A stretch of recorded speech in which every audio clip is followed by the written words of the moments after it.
ஓம் அபிராமி அன்னையை போற்றி போற்றி. அன்னை அபிராமியோட அருளை சொல்றதுக்கோ கேட்கறதுக்கோ, நம்ம உணர்றதுக்கு அனுபவிக்கிறதுக்கு நமக்கு எத்தனை பிறவிகள் எடுத்தாலும் பத்தாது. அதுல அவங்களோட அருள்ல ஒன்றுதான் அபிராமி அந்தாதி. அபிராமி பட்டர் தன்னோட பக்தரான அபிராமி பட்டரை அபிராமி அந்தாதிய ஏற்றச் செய்ததே நம்மளோட அன்னை அபிராமி தான். அந்த வரிசையில நம்ம இன்னைக்கு 66ல இருந்து 70 வரைக்கும் பாடல் வரிகளையும் பொருளையும் பார்க்க போறோம்.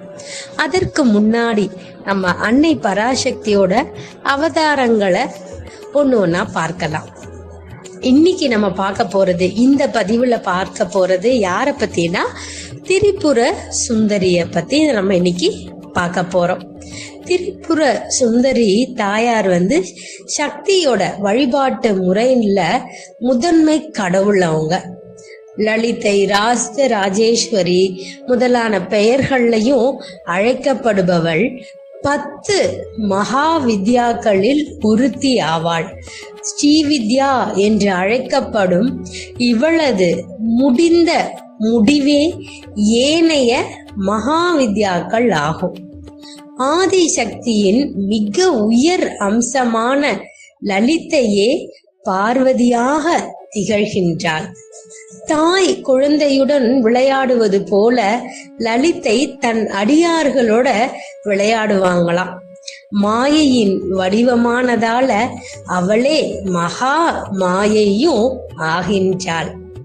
திரிபுர சுந்தரி என்பது உலகத்திலையும் பேரழகி என்றும் லலிதா என்ற அவள் பெயர்.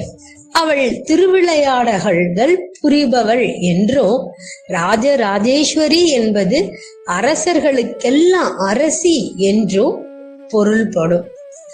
16 பேறுகளையும் அருளும் இவள் 16 வயது இள மடந்தையாக விளங்குவதால சோடசி ஆகின்றாள்.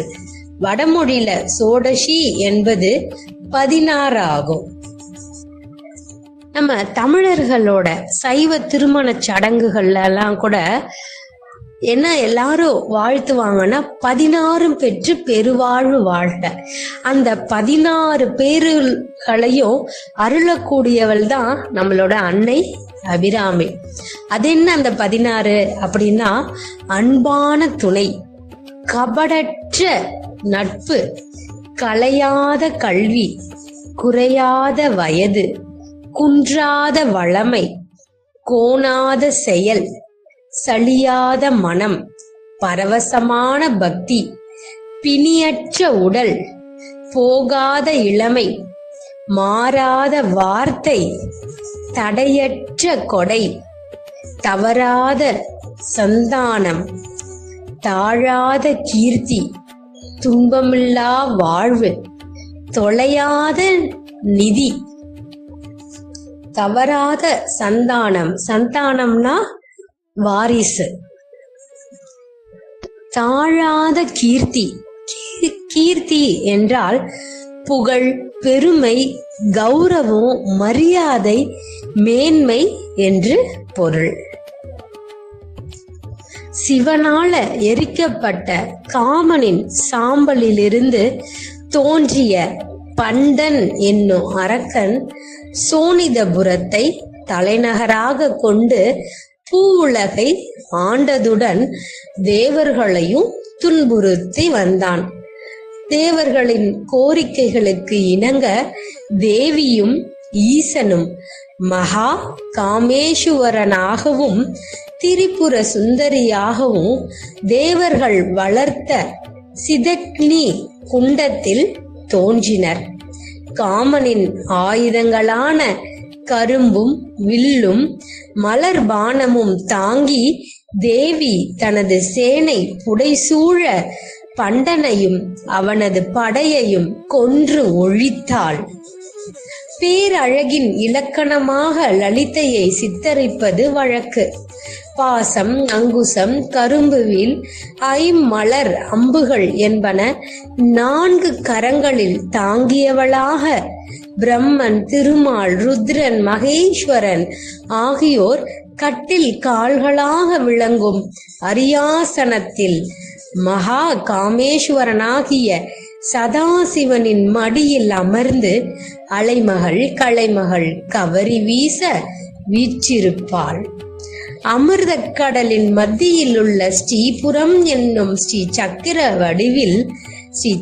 வடிவில் அமைந்த நகரில் லலிதை வீற்றிருக்கிறாள். தமிழகத்தில் உள்ள காஞ்சிபுரம் காமாட்சி அம்மன் கோயில் லலிதையின் முக்கியமான ஆலயங்களில் ஒன்றாகும். இப்பொழுது பாடல் வரிகளையும் பொருளையும் பார்க்கலாம். எப்பவும் போல கணபதி காப்புடன் தொடங்குவோம். தாரமர் கொன்றையும் சண்பக மாலையும் சாத்தும் தில்லை ஊரார்த்தம் பாகத்து உமை மைந்தனே, உலகு ஏழும் பெற்ற சீர் அபிராமி அந்தாதி, எப்போதும் என் சிந்தையுள்ளே காரமர் மேனி கணபதியே நிற்க கட்டுரையே. பாடல் 66. கவிஞராக வல்லபம் ஒன்றறியேன் சிறியேன், நின் மலரடி செம் பல்லவம் அல்லது பற்றொன்றிலேன், பசும் பொறுப்பு வில்லவர் தம்முடன் வீற்றிருப்பாய், வினையேன் தொடுத்த சொல் அவமாயினும் நின் திருநாமங்கள் தோத்திரமே.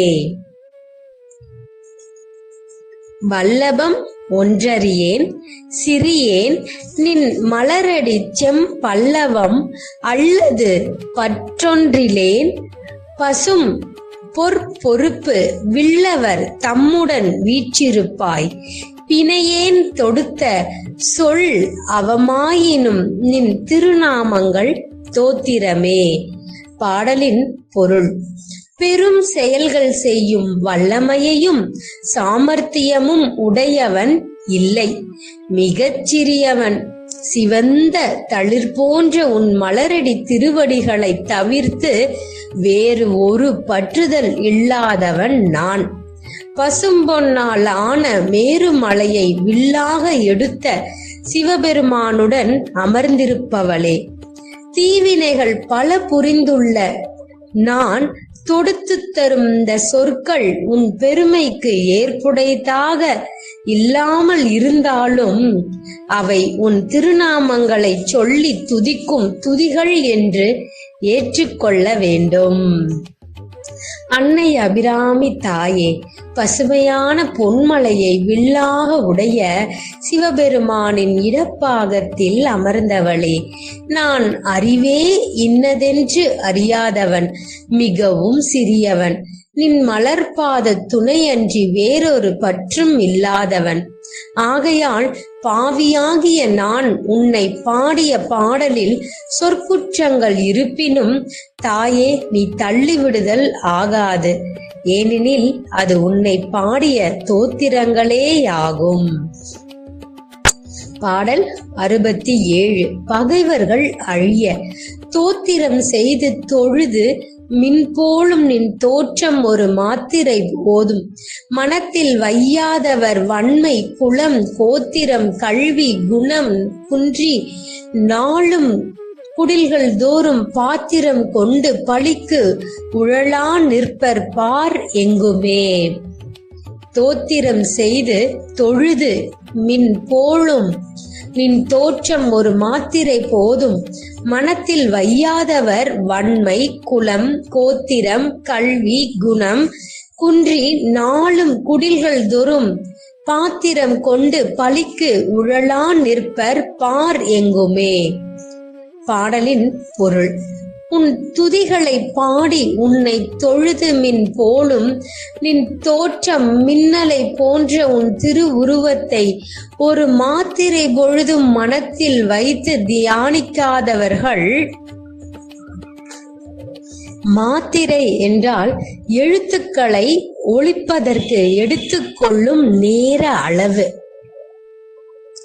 அப்படி ஒரு மாத்திரை பொழுதும் மனத்தில் வைத்து தியானிக்காதவர்கள் அவர்களின் வள்ளல் தன்மை, பிறந்த குலம் கோத்திரம், பெற்ற கல்வி, வளர்த்த நற்குணங்கள் எல்லாம் குறைவு பெற்று தினந்தோறும் வீடுகள் தோறும் பாத்திரத்தை கையில் ஏந்தி கொண்டு பிச்சைக்கு திரிவார்கள் உலகு எங்குமே. அன்னையே அபிராமி, உன்னையே பாடி உன்னையே வணங்காமல் மின்போலும் ஒளியுடைய நின் தோற்றத்தை ஒரு மாத்திரை நேரமாகிலும் மனதில் நினையாத பேர்களுக்கு என்ன நேரும் தெரியுமா?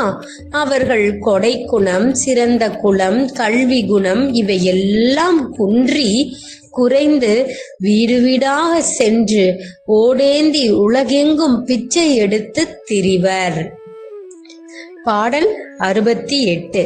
நிலம், வீடு போன்ற செல்வங்கள் பெருக, பாரும் புனலும் கனலும் வெங்காலும் படர் விசும்பும் ஊரும் முருகுச் சுவையொளி யூரொளி ஒன்றுபட சேரும் தலைவி சிவகாம சுந்தரி சீரடிக்கச் சாரும் தவமுடையார் படையாத தனம் இல்லையே. பாரும் புனலும் கனலும் வெங்காலும் படர் விசும்பும் ஊரும் முருகுச் சுவையொளி யூரொளி ஒன்றுபடச் சேரும் தலைவி சிவகாம சுந்தரி சீரடிக்கே சாரும் தவமுடையார் படையாத தனம் இல்லையே. பாடலின் பொருள்: உலகமும் நீரும் நெருப்பும் காற்றும் எங்கும் படர்ந்திருக்கும் ஆகாயமும் இவற்றின் தன்மையாக நிற்கும் நறுமணம், சுவை, ஒளி, உணர்வு, ஒளி இவை எல்லாம் ஒன்றுபட்டு சேரும் சிறிய திருவடிகளை உடைய எங்கள் தலைவி சிவகாம் சுந்தரியின் திருவடியிலேயே சார்ந்து நிற்கும் புண்ணியம் பாக்கியம் உடையவர்கள் பெறாத செல்வம் எதுவும் இல்லை. அபிராமி தாயே, நீ நிலம், நீர், நெருப்பு, காற்று, ஆகாயம் என்ற ஐவகை பூதங்களாகவும் சுவை, ஒளி, ஊறு, ஓசை, நாற்றம் என்ற அவைகளின் தன்மையாகவும் நிற்கக்கூடியவள். சுந்தரியே, உன்னுடைய செல்வம் பொருந்திய திருவடிகளை சார்ந்தவர்கள் சிறந்த தவத்தை பெறுவர். அத்துடன் அவர்கள் அடையாத செல்வமும் இல்லை எனலாம். எல்லா செல்வமும் பெறுவர். பாடல் 69. சகல சௌபாகியங்களும் அடைய தனம் தரும், கல்வி தரும், ஒரு நாளும் தளர்வறியா மனம் தரும், தெய்வ வடிவும் தரும், நெஞ்சில் வஞ்சமில்லா இனம் தரும், நல்லன எல்லாம் தரும் அன்பர் என்பவருக்கே கணம் தரும் பூங்குழலாள் அபிராமி கடை கண்களே. தனம் தரும், கல்வி தரும், ஒரு நாளும் தளர்வறியா மனம் தரும், தெய்வ வடிவும் தரும், நெஞ்சில் வஞ்சமில்லா இனம் தரும், நல்லன எல்லாம் தரும் அன்பர் என்பவர்க்கே கணம் தரும் பூங்குழலாள் அபிராமி கடை கண்களே.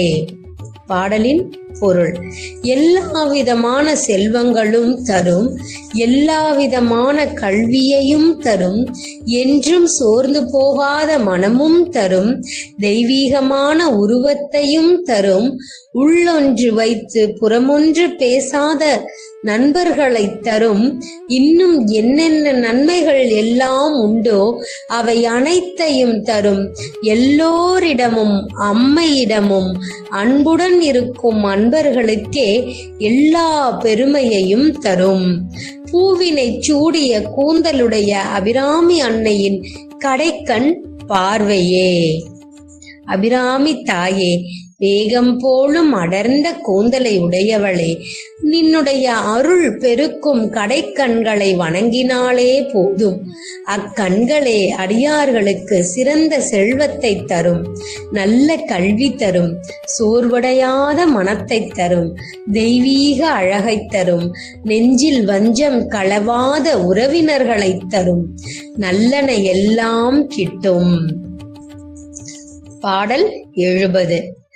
நுண்கலைகளில் சித்தி பெற கண் கழிக்கும்படி கண்டு கொண்டேன், கடம் பாடவியலில் பண் கழிக்கும் குரல் வீணையும் கையும் பயோதரமும் மண் கழிக்கும் பச்சை வண்ணமும் ஆகி மதங்கற்குல பெண்களில் தோன்றிய எம்பெருமாட்டின் தன் பேரழகே.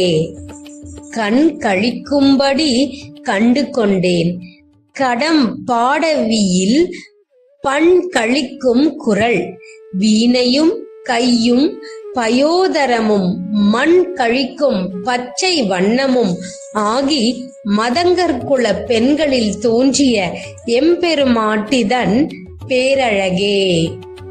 பாடலின் பொருள்: என் கண்கள் மகிழ்வு எய்தி கழிக்கும் மகிழ்ச்சியாகும்படி நான் கண்டு கொண்டேன். கடம்ப வனத்தில் இசை விரும்பி உரைக்கின்ற குரலையும் வீணையை ஏந்திய கைகளையும் அழகிய திருவயிற்றையும் மண்மகள் விரும்பி மகிழும் பச்சை நிறமும் பெற்று மதங்கர குலத்தில் தோன்றிய என் தலைவியின் பேரழகையே. அம்மையின் திருமேனி அழகை போற்றுகிறார் அபிராமி பட்டர். அபிராமி தாயே, உன்னை என் கண்கள் மகிழ்ச்சி அடையுமாறு கண்டு கொண்டேன். கடம்பவனம் என்னும் பதியில் உறைந்த அபிராமி அன்னையே, நின் பேரழகை கண்டு கொண்டேன்.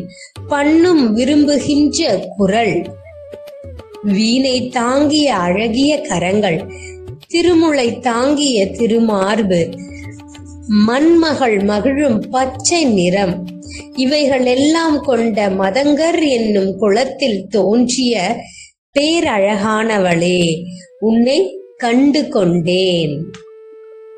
பாடல் 66. கவிஞராக. வல்லபம் ஒன்றறியேன் சிறியேன் நின் மலரடி செம்பல்லவம் அல்லது பற்றொன்றிரேன். பசும் பொற்பொறுப்பு பிள்ளவர் தம்முடன் வீற்றிருப்பாய். வினையேன் தொடுத்த சொல் அவமாயினும் நின் திருநாமங்கள் தோத்திரமே. பாடல் 67. பகைவர்கள் அழிய. தோத்திரம் செய்து தொழுது மின்போலும் நின் தோற்றம் ஒரு மாத்திரை போதும்.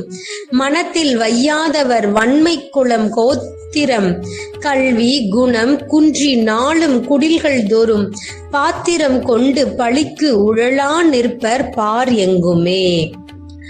பாடல் 68. நிலம் வீடு போன்ற செல்வங்கள் பெருக.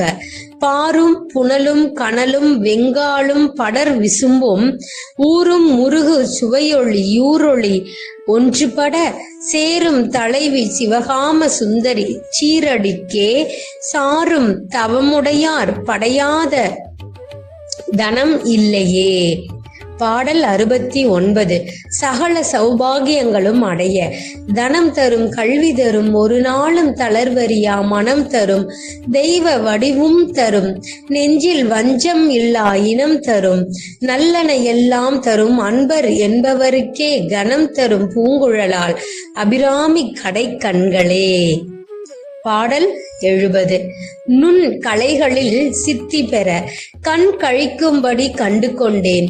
கடம்பாடவியலில் பண் கழிக்கும் குரல் வீணையும் கையும் பயோதரமும் மண் கழிக்கும் பச்சை வண்ணமும் ஆகி மதங்கற்குல பெண்களில் தோன்றிய எம்பெருமாட்டி தன் பேரழகே. ஓம் அபிராமி அன்னையே போற்றி போற்றி.